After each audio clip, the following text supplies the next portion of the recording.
to inspect it. Hello, welcome back to Paranormal Perspectives. My name's Stan, and tonight is going to be quite an interesting conversation about intuition, art, and the paranormal all mixed together in one, I suppose. Tonight we have Whitney from Sketchy and Spooky Stories. How are you doing? Thanks for being here. Hi, Stan. Thank you so much for asking us, me, to be part of this. When I say us, I mentioned Joey. I have to shout out my fiance and partner. In, I guess you could say, the paranormal and things spooky, because he is part of our Sketchy and Spooky Journeys. So, yeah. Yeah, I resonate a lot with your channel recently. I mean, I've been having these wonderful people message me, and I've been getting to know other people as well. And yours in particular, was similar to my particular journey, because I on my journey have encountered things that are quite frightening and quite hard to comprehend. And through art, it's allowed me to understand that part of the journey. But also through that, I realized that with me drawing, it's kind of like drawing intuitively. Like part of it is like, almost like bloodletting of pain, basically overcoming things I've seen and just to better kind of compartmentalize and understand. But also the other part of it is, I don't know if you know, I'm a medium to some extent. I'm a bit of an unusual medium, to say the least, but how I connect to certain things is sometimes drawing pictures to try and understand, okay, I can see these images, they're coming through in a certain way, and as I begin to put together all these clues, then a story kind of builds up. So it helps me just to figure out either a personal situation or a friend's situation, or I don't know, it could be an environmental situation about the place that I'm in, just knowing the stories that maybe resonate there still. So yeah, of course, this is all about you from this point, really. So before we kind of go into the details, it'd be great to know, who is Whitney, basically? Like, what excites you, and what excites you about the paranormal? Okay, so who am I? I'm Whitney Collazo. My last name, I'm saying it in Spanish. It's Collazo in English. My dad's side of the family is from Mexico, actually, like indigenous to Mexico. My mom's side is American, so as far as, and then has heritage from Ireland and parts of the UK.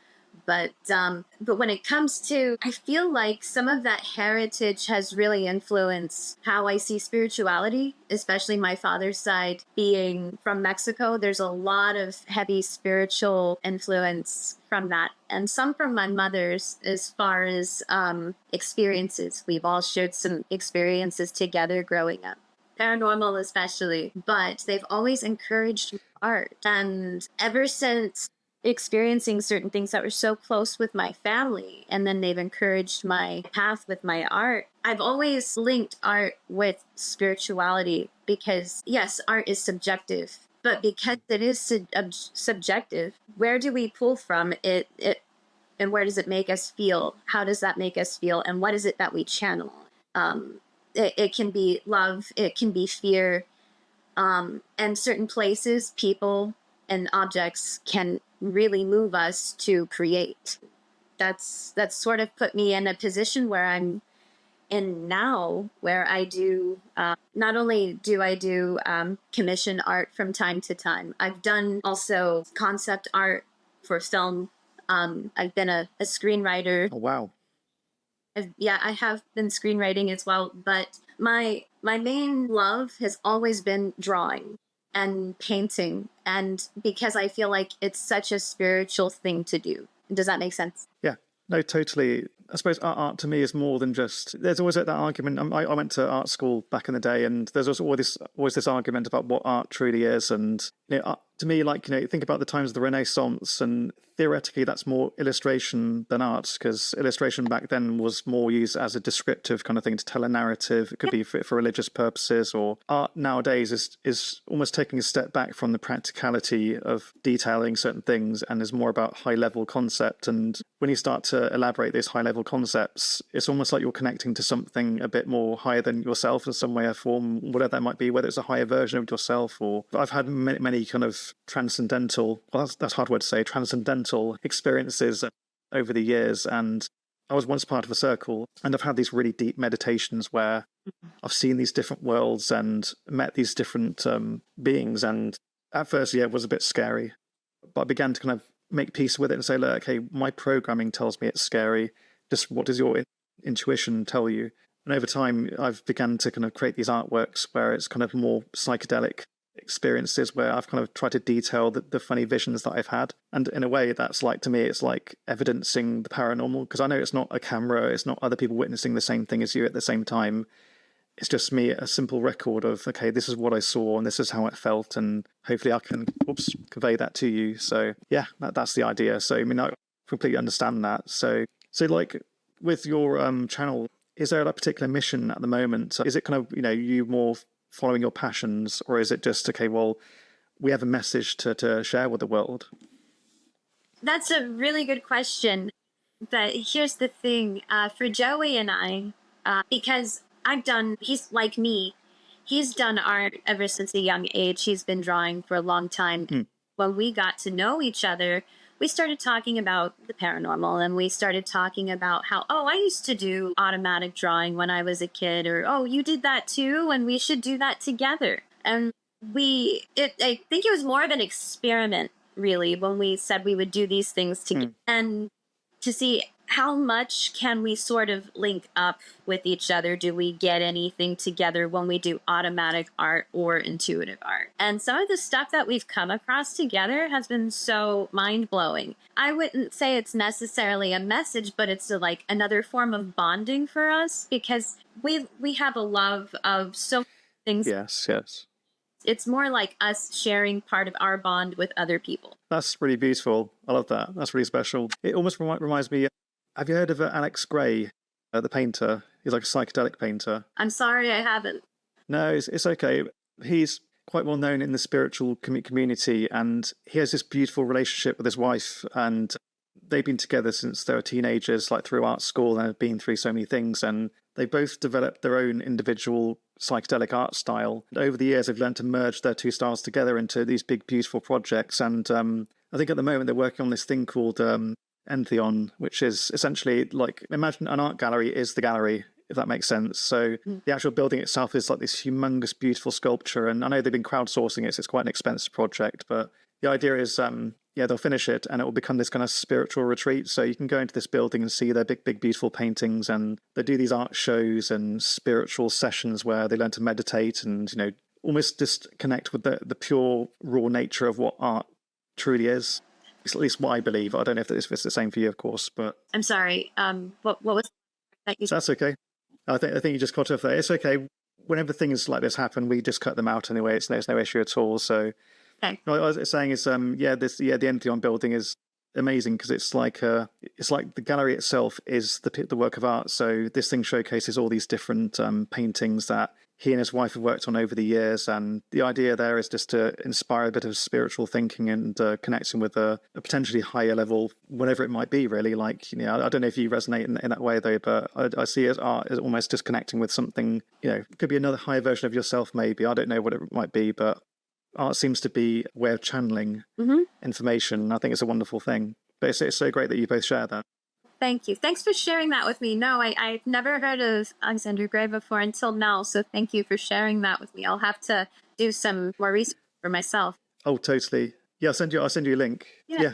No, that's fine. No, he's a cool guy, and I don't know how he has the time to do what he does, but I mean, spending about sort of 8 months on a giant silk painting is just wild to me. But hey, that's his job. Great, perfect life, really. But that's nice. Talking more about the paranormal side of things, like, is there a particular first experience that you can remember that began to kind of get you interested? Like, did you have first contact with something, or was it a film that you saw, or how did it kind of go you? Oh my gosh, like I said, it started with family. There's so many stories, but the very, very first story, I don't memory of, but I was at my great grandmother's, and this is my mom's story and my great grandmother's story, her grandmother's story, really. I'm a toddler, and they say I'm laughing and playing, and I'm almost 4 years old, and they're like, who are you talking to? And I'm like, Grandpa. And they see me pointing at something that's not there, and I'm just pointing, Grandpa. And so they say something to the effect of telling me this story. Well, no one was there, and you've never known your great-grandfather, because my great-grandfather had passed in 87. I was born in 89. Unfortunately, it was a New Year's Eve drunk driver that hit him and took him before I could know him. I'm blessed to have met my other great-grandparents, though. my one Yeah. witnessed this encounter, and then my great grandparents in Mexico, I've been blessed to have met and known for a brief time, but that's the only one I've never met, was the one that I claim to have seen when I was really small. I wonder if they seem to kind of stay with you, and those that you don't meet tend to become your protectors. It's almost like, okay, well, I'm sorry that I couldn't be here, but I'm going to be with you in some way or form, and hopefully, you'll see me over time. And yeah, I get that. And with this kind of, the Mexican kind of family kind of culture, really, like my understanding is like, things like the Day of the Dead as well, and things around that. There seems to be like, rather than fearing the concept of death, it's more of a celebration of like the life that's been lived. And it's literal, there's amazing parades that I've seen, and For sure. I'd love to be there myself, actually in Mexico, seeing that. That'll be wonderful. But it seems to be like they've maybe taught you to not be scared of that kind of thing, and maybe maybe embrace it at an earlier age.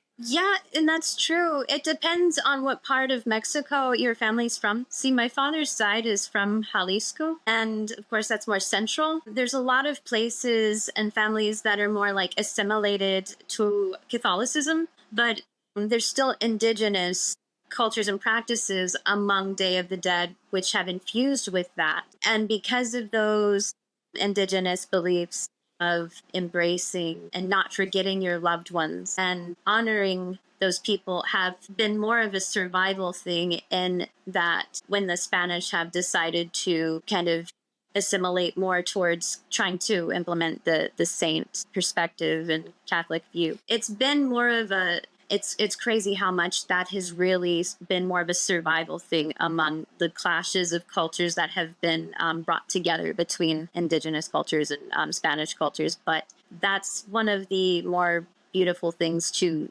really come about. And it has I can't remember the name of the artist right now, but because it was an artist that brought that to light, that decided to share some artwork about the calavera, which is like the skull, to basically say, well, that this is what we are on the inside, and we shouldn't forget, basically saying we shouldn't forget our roots, our ancestors, and this is our home. These are our people. And I've always loved that side and thought that was a beautiful thing to pretty much connect to. This is just a body, but what you don't forget is the soul that carried that body. I was originally brought up Catholic, a long time ago, and my worldview was kind of within their boundaries set, and I had a quite transformative experience when I was a kid, where I had this out of body experience, and I saw a number of things that countered their belief system. And the belief, I suppose more specifically, I was Roman Catholic because I come from like a Sardinian family background, so of course that comes through, like the Italian heritage coming through there. So they're very kind of straightforward and simply saying, okay, you live in this world. When you cross over, you pass to their heaven or hell or purgatory if you haven't quite done things as you should. But yeah, my experiences contradicted what they were teaching me, and I learned that I existed outside of my body. So my body isn't my only home, because if I'm conscious outside of it, though, then my consciousness must be coming from somewhere else. That's what began to come to unravel over time. And I still have respect for all religions, regardless whether I believe in them or not, of course. But sometimes when you're confronted with something that's so kind of blatantly, okay, well, here's an empirical piece of evidence, like I've gone from belief to knowing, and that's when things begin to kind of open up. But I'm really grateful that I've had this horrifying experience. It's opened me up to certain things. But had I had maybe a similar culture to what you had, where it seemed to be like your family were more kind of accepting of those kind of things, and like I think it's wonderful to have a supporting family in that regards, in terms of like supporting, making you more aware of the spiritual side of life, really, from an early age, and being a bit more comfortable with that. I think it's quite a sweet thing. It is, yeah. And what's interesting, even though my family has always felt and known and had experience before I was even came into this world, and even as I've been with them, yes, we've experienced different strange things together. But when it came to wanting to embrace more of this intuitive art, I didn't really start doing that until just more so recently with Joey over the past, I'd say, months. I'd say we said we're going to make it pretty much like a resolution, kind of like a New Year's resolution, to be embracing this side of us more for this year. Which is funny because I'm like, You would think I would have embraced it more long ago, which I did when I was I guess you could say I did more automatic drawings and things when I was a kid. But I don't know what it was about being a teenager. I guess it's just you're trying to find yourself a little bit more, and some things you kind of close off a little bit. And then one part of my teenage years, I just kind of thought, yeah, but I want to do art a different way. I think that was more of like just kind of a meditative state of trying to do the intuitive art. And I think some of it spooked me a little bit. And I'm like, I don't know if I get too deep right now. Maybe when I'm older, I'll come back to this. And now that I am older, I'm like, here I am. Yeah.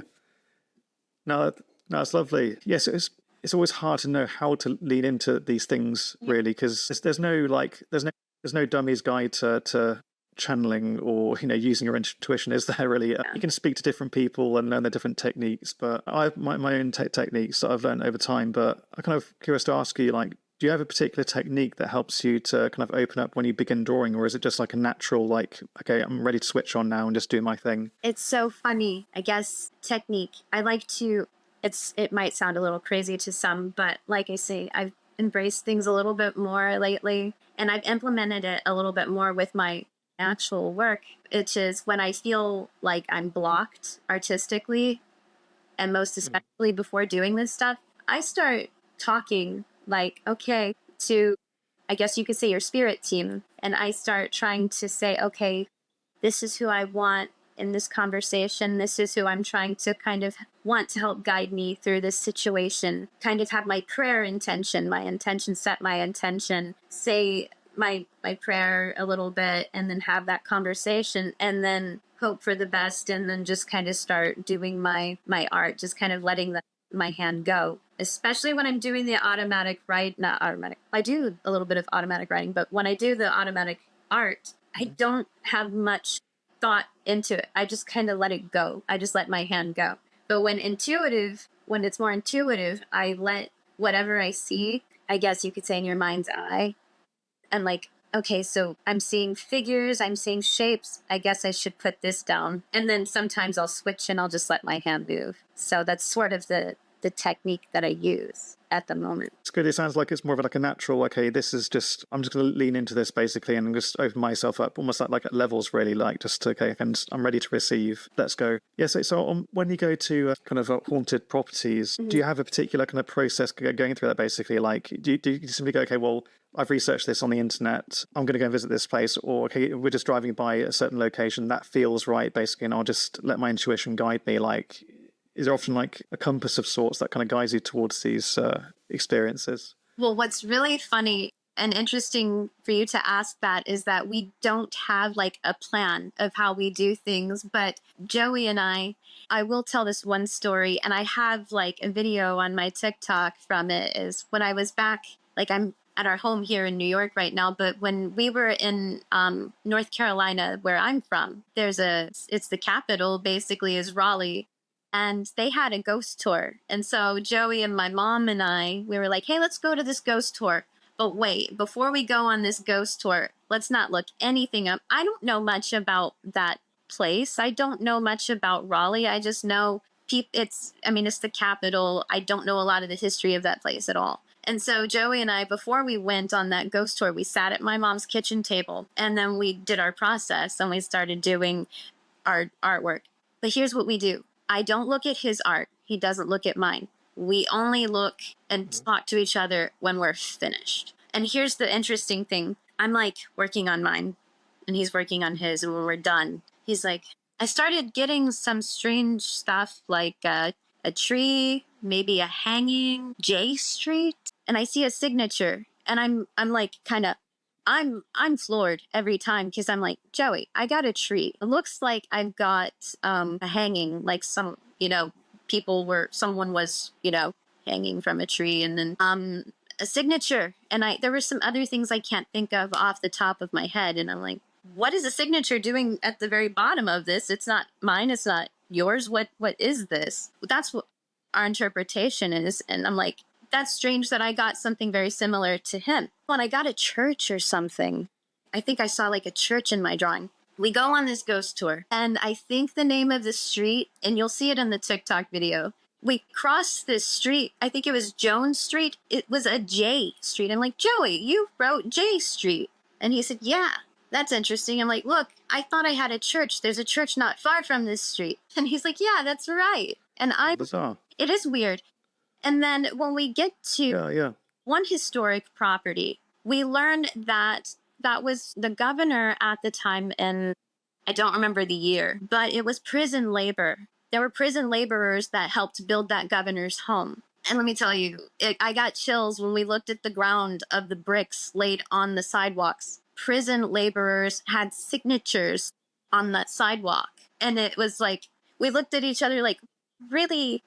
We really do that with... That is incredible. Yeah. Yeah. Wow. Yeah, it was insane. And we had like a historic haunted tour. And it's kind of like we were getting prepared for that tour. Something was channeling with us to tell us this is what you're going to see on this tour. It was bizarre. That's incredible. People tend to like have these kind of moments of kind of synchronicity, and whether they kind of go into it intentionally or not. And it seems to be with here, you're going with their intention. Just, okay, I just want to just take in the place and just become one with it, and you're getting kind of accurate evidence, really, because if essentially you're drawing signatures that shortly after that you then realize these things are carved into stone, and various different kind of imagery that essentially you're going to see in the future. At that point you wouldn't have known. You're beginning to kind of connect with something there, and I kind of wonder, like, are you connecting with essentially the ghosts, as in like the history and the memory of the place, or are you connecting with something that's maybe still there trying to tell you something? Have you ever connected with a particular like entity in a location? Has it spoken through you in any way? Okay, I'm going to tell you something that's a little bit more recent here. So right now, I'm not going to mention names, but we had someone that had touched base with us. And here's the funny thing, like, I'm here in New York and she's in Virginia, and she wanted us to see what we could come up with, right? We did our thing. But before I did the artwork, I don't know what it was. I had like some kind of dream, and I'm like, oh, I dreamt that there was somebody in a doorway, like a figure. And I'm like, I don't know, maybe it's nothing. But the following day when I had to get ready to do this artwork, that same thing came back to me, and I'm like, I don't know if that's just influence from the dream, but it felt like it resonated here. And we did our thing before we could draw, and then I started drawing what I saw in that doorway, that figure. And again, as always, Joey and I, we look at each other's stuff when we're finished. He had a figure in a doorway. We had similar things did sync up from our drawings. And when we sent our drawings back to this girl, she said, wow, this is wild. You nailed it. We're supposed to have more of a conversation like next week about this stuff, like soon. So it's just, I wish we could have the conversation a little bit more sooner. It's just, schedules are kind of difficult right now. Yeah, of course. It's just strange, though. Like, we're here. We're in a different state. I had a dream and it connected me. And I guess Joey picked up in his drawing and I shifted that in the drawing. Weird. I think that's incredible. Like, because Chris, I don't know if you've seen our previous episode. Christine's like a medium, and she kind of joins me on and off depending on her schedule. And she's spoken of people having a sort of almost a connected string. The best way to describe it, like, imagine mankind a long time ago had the internet before we had the internet, if that makes sense. So people a long time ago were able to communicate across distances, communicate messages, images, and such. And we seem to have lost that in the last century or so. I mean, probably for even longer than that.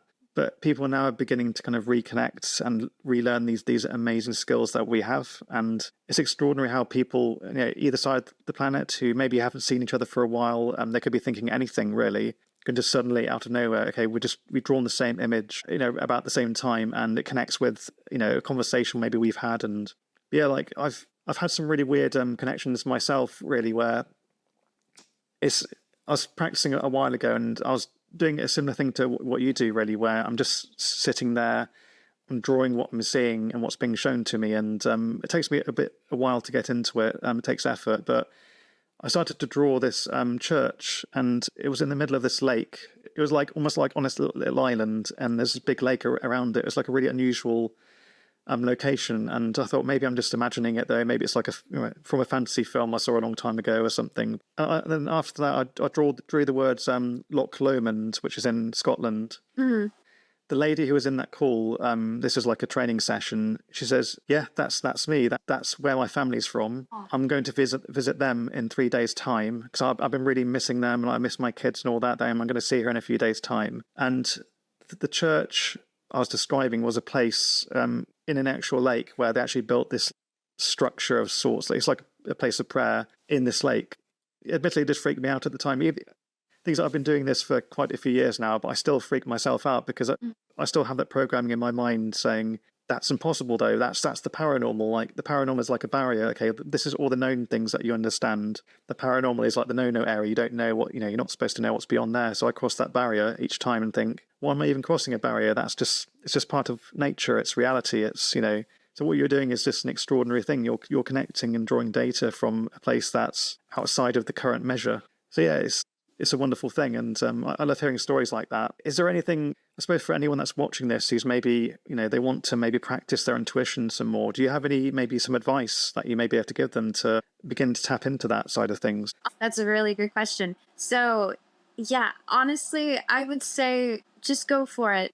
I mean, I always have said, and I've always felt like you said, art is subjective, but it's a feeling too. So just even if you feel like you're blocked from painting or drawing, start just letting your hand, just let your hand move, don't think, just let it happen. And that's part of the automatic art. Just let it move on the paper. And it has been proven that is a good way just to kind of work with your writer's block or your artistic block. And I mean, I've known so many things like that have really helped me, but also at the same time, I really take it to the level now where I say, like, I have that more intention prayer whereas I don't think anyone really needs to do that, but if they're comfortable with that, go with that. For me personally, I feel like it's stronger for me when I can have that connection with those intentional power thoughts or prayer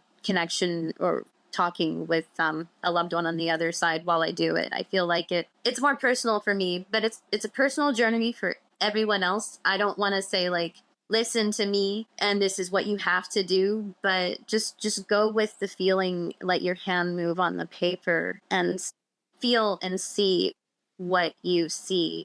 And that's all I can pretty much say at this moment. Yeah, that makes complete sense. Now, that's actually really good advice, really, because people too easily overcomplicate these kind of things, and then you begin to overthink, and the overthinking becomes the barrier. Mm-hmm. If you remove all expectations, just literally feel, and I suppose that's a hard thing in itself, really, is to learn how to take away that top level of thinking and just return back to your normal state and just take things in. And yeah, it's taken me years to be able to kind of clear my mind when I need to do these kind of things. I mean, I'm always just sat there trying to meditate, and I think, did I remember to do the washing up, or okay, did I feed the cats, and did I pay this bill?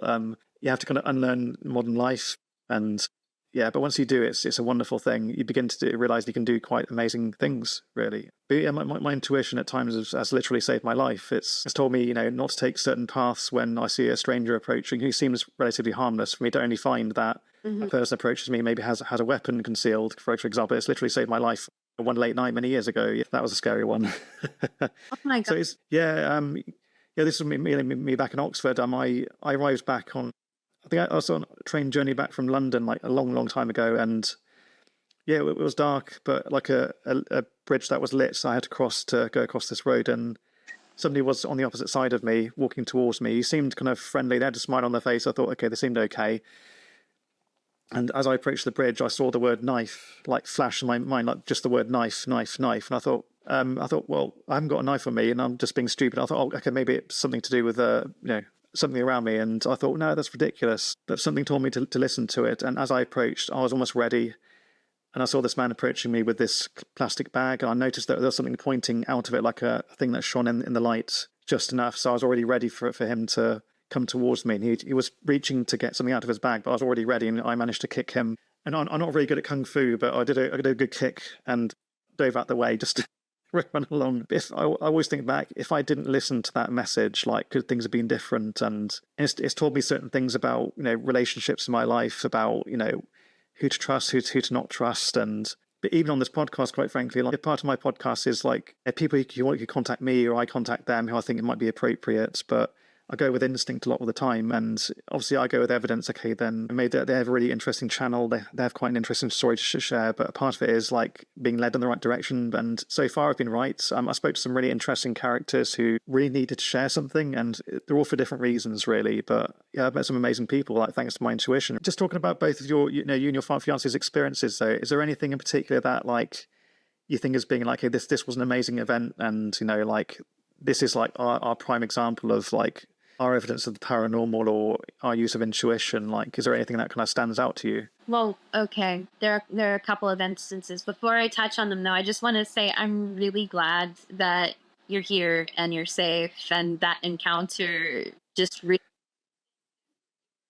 Well, thank you. People have tried things over the years, but was that thing in that Dracula film from years ago? They tried to stone me, they tried to hang me, but I survived, and I carry on. No, but jokes aside, it's something we should all take seriously, really, because we have these instincts for a reason, really, and they're not just the result of evolutionary functioning systems. They're also something else we naturally connect to. So often when you think you're stuck in life, I always trust my gut. It's not always just trapped wind. There is something more to it, that can guide you in the certain directions. Yeah, sorry, you carry on anyway. I'm talking too much. No, you're fine. One that had to say, I'm just glad that you're here and you're safe from that. I mean, I wanted to say that before I said anything, but I think overall, based on what Joey and I have experienced, is you say based on your intuition, and you feel like you've leaned into that really for your own sense of how you get a feel for things, for your own podcast, how you connect, how you communicate.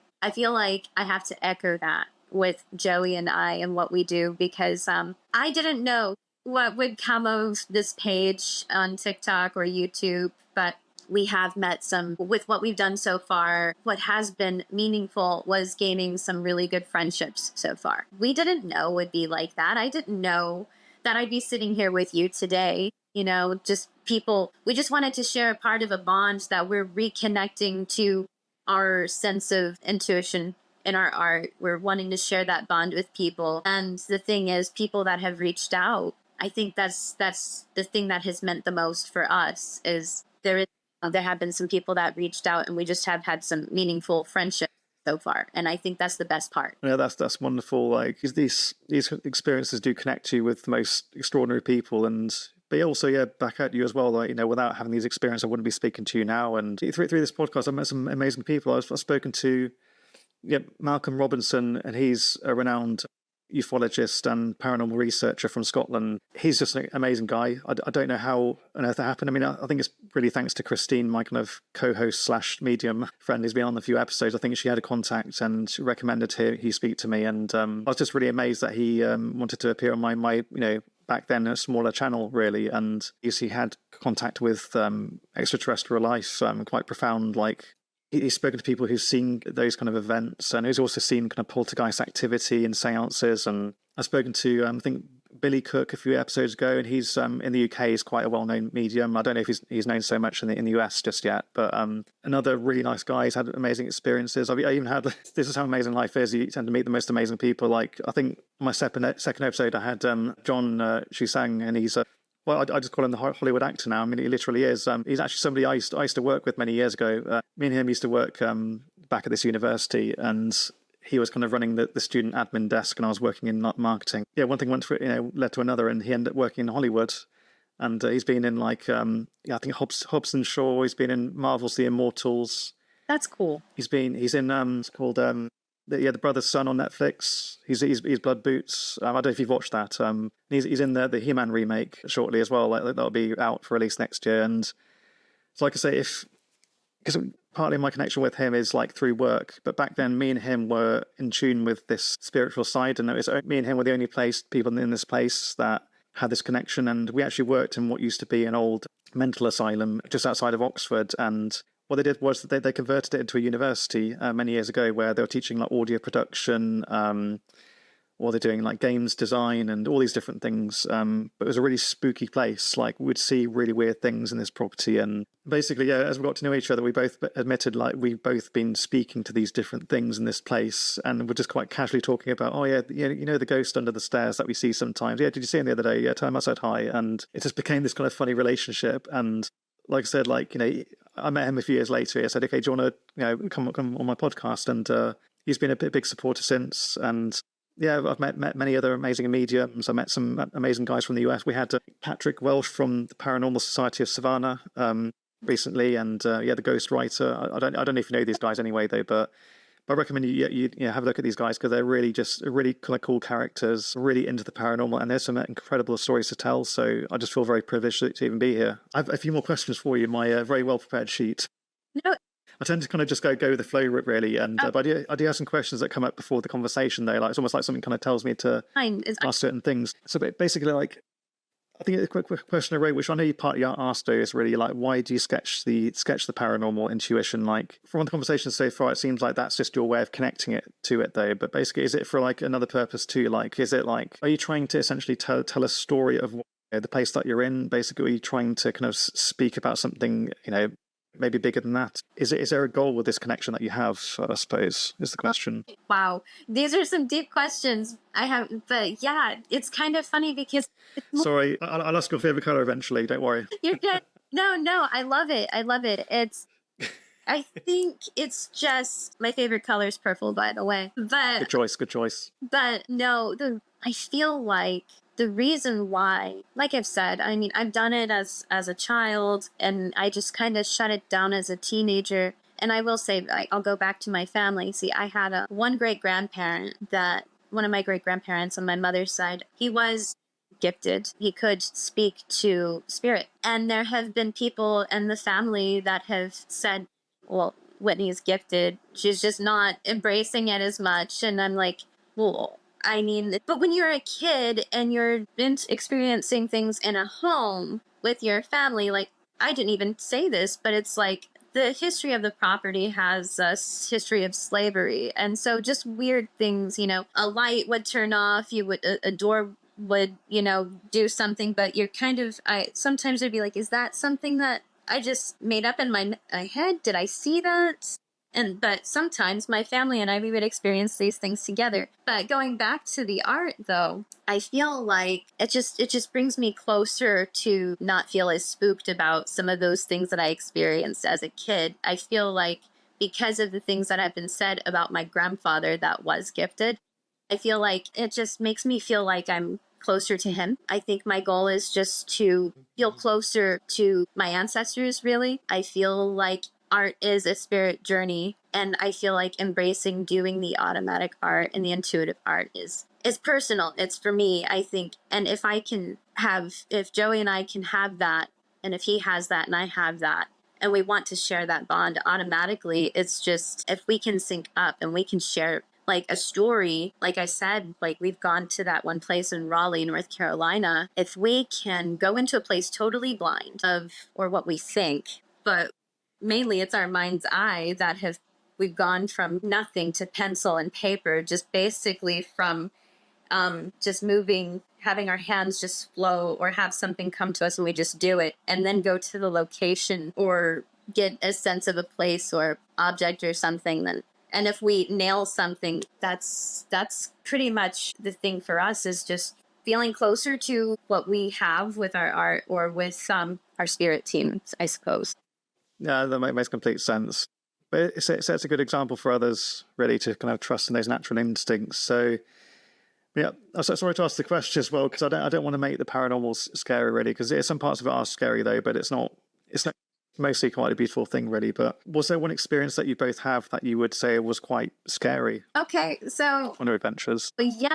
Oh, we had every intention to. The first adventure we had together, I guess you would say, was last December. We thought, okay, we'll take our sketchbooks with us. It was Joey's around his birthday, and he always wanted to go and visit Joey Ramone's grave, like the punk rock legend of the Ramones, So Jeff Hyman was his actual name, but we love music, and that's one of Joey's favorite bands. So we decided we're going to go to New Jersey, and we're going to go to Joey Ramone's grave, and we're going to see if we could do some artwork there.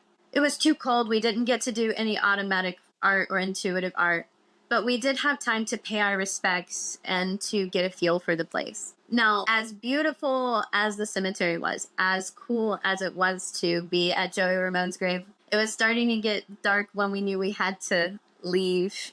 We went to the diner, we went to go eat, and then we had to pass the cemetery going to our bus stop. My hands are freezing. I have my hands in my pocket. I'm not concerned about the paranormal as I am like, oh, it's getting dark. We're in New Jersey. That's more of a thought.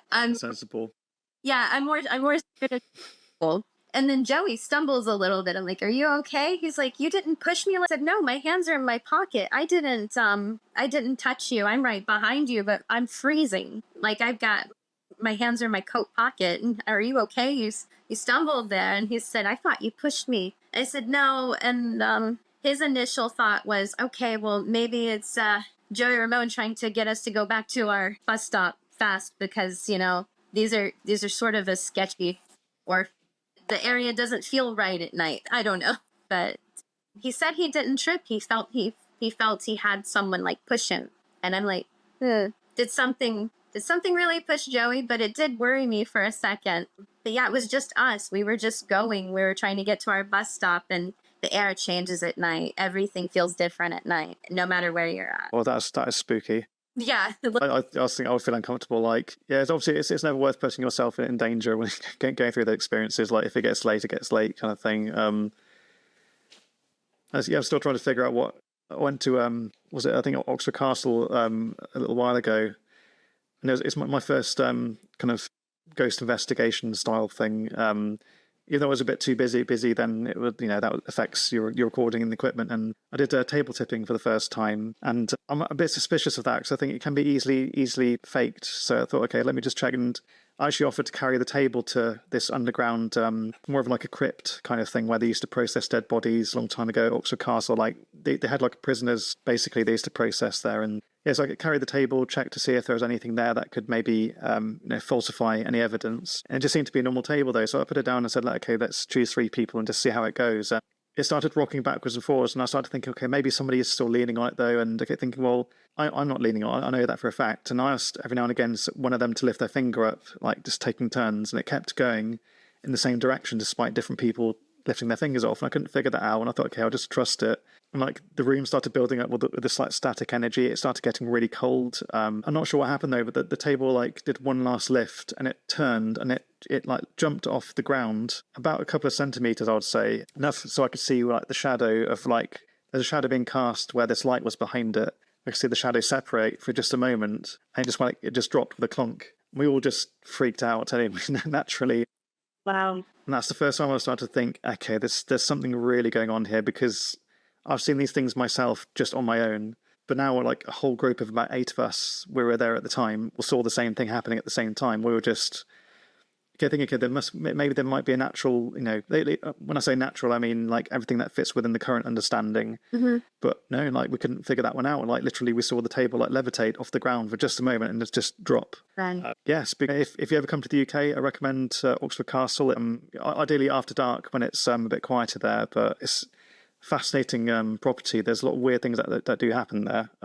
Oxford itself is just a very strange city. There's just a lot going on there. It's so basically, I'm kind of rounding off like recent episodes with like a last question. I'm really sorry for the deep questions though, but there's a reason why I ask these kind of things. What is the paranormal to you? What does it mean to you? Like how do you describe the paranormal? Oh my gosh, what is the paranormal to me? Man, see, I feel There's no wrong answers. Don't worry. okay. I'm going to it's a strange way for me to start, but I'm going to start how you and I remember how you and I started talking. The paranormal is connection. It's connecting to yourself and to possibly something that you don't know or understand, but you want to try to gain a sense of understanding. And a lot of the times that's through art, music. I remember one of the first conversations I had with you is you mentioned that you were a hymn fan, a Vilvallo fan or something. And because our profile picture, I had my heartogram hat on. Yes. And I'll never forget. I was so happy to see that. Yeah. And the thing is, it comes to music and art, and I feel like when it comes to certain people, especially, I saw your post about Ozzy and his passing. That was really hard for Joe. I mean, there wouldn't be a Oh, bless him. or there wouldn't be a hymn or there wouldn't be these musicians that we love without that person. And because I don't look at them as people, I look at them as souls that have come here to do something beautiful, to connect with music, art, and all these things to make us feel something that we don't truly understand. When we mourn someone like Ozzy, it's not necessarily about mourning the person so much, but it's because they helped us understand ourselves. And when it comes to the we're trying to something we don't understand. And I'm just trying to make that a full circle thing. I hope I've done that okay. No, that makes complete sense. You mentioned that our connections were through the mutual love of him and Villevalo and that classic character, and our loves and our interests tend to connect people from all over the world. And as you say, like with Ozzy passing, like I'm a fully grown man now, but I did shed a few tears for Ozzy because we did too. Yeah, he's been. Yeah, I mean, there's no shame in that, is there, really? But he's just a very special character. And yeah, he's done a few things in his life that were particularly crazy, but he's very much like the embodiment of id, is what I said. Like, do you know about the whole id, ego, and superego thing in psychology by any chance? A little bit, not too much. A little bit. That's okay. It's basically like, there's this whole thing in simply that the fact that, like, the ego is like, a person's being themselves, doing what they want to do, but being limited by maybe like manners, for example, or societal, cultural things. And it is like completely ignoring those things and doing whatever you want whenever you feel like it. And the superego is like the ultimately like so restrained, like you can't be yourself. You're almost like overboard. Like Ozzy's an id, basically, the best way to describe him. He's like, okay, I feel like doing that, I'm gonna do it. But yeah, he does have a good heart. And he's just like, to me, he's like the spirit of what metal and rock is. And also kind of punk as well. It's accepting yourself, accepting each other. But like my love of him and Ozzy and all that comes from my days where, like, back when I was growing up in Oxford, like we'd all go clubbing. And I don't know if it's just like a European thing. You just go out to a club, listen to like dance music, get severely drunk, maybe forget at least the last 10 years of your life through severe brain damage because you drank so much. And that wasn't really for me back in the day. I used to get so bored. Like, yeah, I go out with my friends to drink. I don't really like drinking. I don't like the music. And that's when I discovered like Ozzy. Like I started to listen to Black Sabbath back in the day. And then weirdly through Black Sabbath, I started to listen to him because I think him originally started out as a Black Sabbath kind of tribute band like a long time ago. And that's where from there they eventually evolved into being their own thing. Hence why, like, the earlier work, was it Greatest Love Songs? I don't know if you remember that album. That's one of the best albums of all time. So cool. It had a very, like, Sabbathy sound. It did. And that kind of got me into the music. But back then, I used to be like, I was a miserable teenager. I was being severely bullied all the time. And like many people who reach out to rock, when we experience different genres and all that, people tend to assume people who love rock and metal are really nasty, violent people because of the music though, but they're genuinely like, when I discovered the rock scene in Oxford back in the day, there was this place that was called the Zodiac Club, and basically it was like a pub for goths and punks and rockers and all sorts. And like they're the most nicest people I've ever met. Genuinely, like I made so many friends in one night. I didn't even know what on earth happened because I don't talk to people. I get nervous, like even now as an adult. It's weird how just the connection of just one particular thing can evolve into so many things. And yeah, and then I wasn't into him for years and years. Like him got me through years of like horribleness. And yeah, I was gutted when they split, but I was so happy to hear. Yeah, I've heard Ville's latest like solo album, like his to me it's just him. It's just like the spirit of him just continued. It's just like perfected, and I feel like he's had a good rest. Yeah. Now I've never seen him live with the band. I've seen them twice. I think I remember you telling me, and I did see his solo performance here in New York. But no, it's kind of strange to kind of I mean I don't know. I feel like everything's connected, but honestly, and art and everything. But the thing is, I feel like, things like the music that you and I grew up, that we embraced, like Black Sabbath, Ozzy, and Bilbao, like the thing is, in that kind of music, rock, metal. Like, it embraced subjects of the unknown, the occult, and the strange things. And when we were kids, that's the thing that kind of made us feel connected to the things that were unknown. And we could connect to that as kids in a way, as teenagers, and becoming ourselves. And I'm just trying to say, like, doing what I do now because of art, automatic art, intuitive art with Joey, we connect to all of these things. And what the paranormal is to us is basically just trying to connect to, or try to understand ourselves, get a better understanding of ourselves and what we can with others around us, and possibly even the other side. Yeah, that's beautifully said. Yeah, it's just amazing how music is the gateway to a greater understanding sometimes. Yeah, I mean, yeah, I'm so glad to find another person that still remembers him. Might be a few years from now, people fully forget though. But him also kind of opened me up to other bands that I loved as well.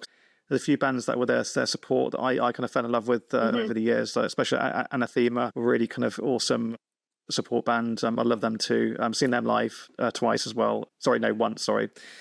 And yeah, great. So, well, thank you, Whitney, for being here tonight. And it's really great to know your passions and the way you use art to connect to like a higher frequency of understanding, really, whether it's kind of the psychic intuition, the way that you interact and absorb information from an environment, but also communicate with something a bit more, whatever that might be. I think you're just one of those, you and your partner are one of those many artists out there that treat art as more than just simply drawing a picture. I think art is a tool for something greater, like an expression of consciousness, not just simply a description of something that you can see. And I love meeting people that see beyond just the picture that's drawn for them. Yeah, well, thank you so much. Yeah. So do you have any last messages for everybody? Like, is there anything you kind of want to leave in terms of like a message for the world? Like, is something positive you want to say? Well, I mean, kindness is everything, I guess.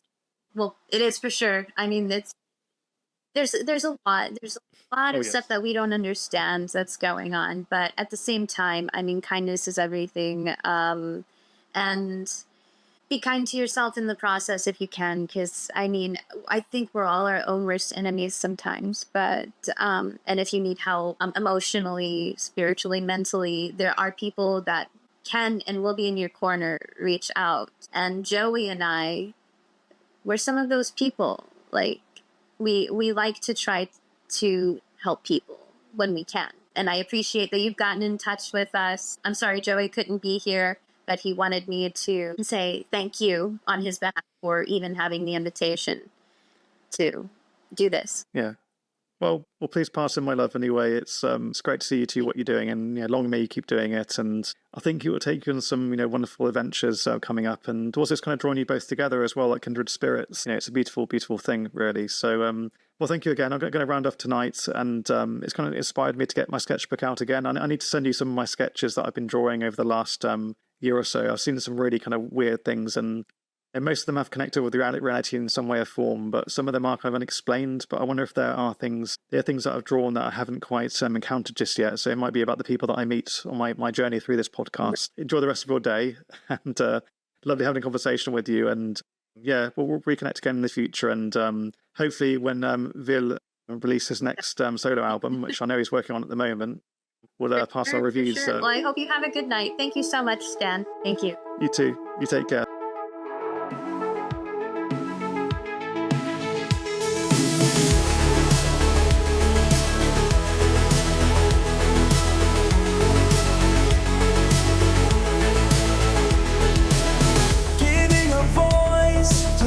Without a choice, sharing dreams and blowing off steam.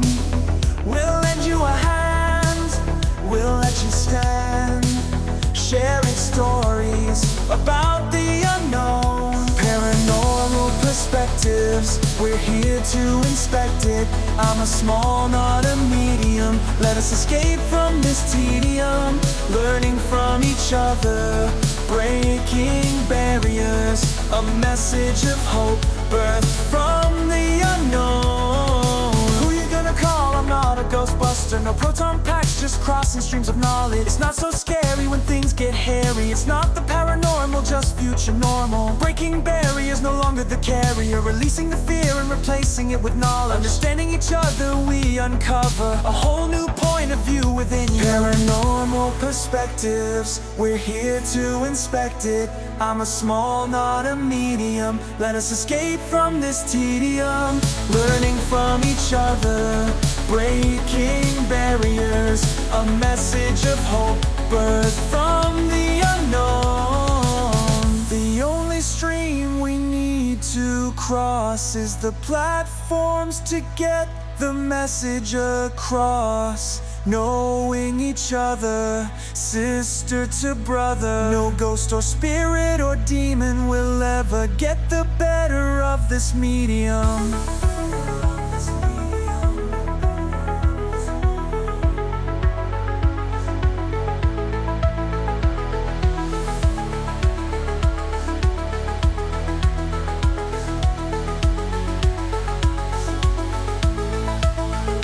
Paranormal Perspectives, we're here to inspect it.